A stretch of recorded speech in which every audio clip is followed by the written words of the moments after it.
বলছেন যদি মার পাদপদ্মে ভক্তি অর্থাৎ ভগবান যে আছেন, ঈশ্বর যে আছেন, এই দৃঢ় বিশ্বাস যদি হয়, তাহলে এই বিশ্বাসও তো আছে যে তিনি করুণাময়, তিনি কখনো কাউকে কোনো রকম কষ্ট দেন না।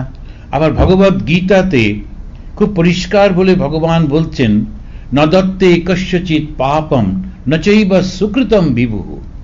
আমি কাউকে কোনো পাপও দিই না, আবার কাউকে কোনো ভালো কাজের জন্য কোনো রিওয়ার্ডও দিচ্ছি না।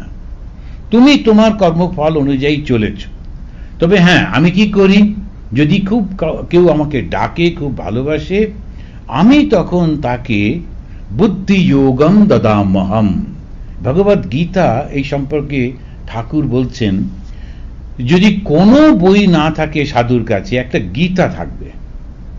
এই গীতাটাই পুরো ধর্মটাকে ধরে রেখেছে, সত্যটাকে ধরে রেখেছে। 700 শ্লোকের মধ্যে ওই সমস্ত বেদান্তটা ধরা। প্রথমে বললেন নদত্তে কস্যচিৎ পাপম, আমি কাউকে পাপও দিই না। ভগবান পাপ দেন, কষ্ট দেন, শাস্তি দেন, তা কিন্তু করেন না। নচৈব সুকৃতম বিভুঃ অলসো। এবং তা এই যে আমি তাকে খুব বেশি করে আশীর্বাদ করে দিলাম, তাও না।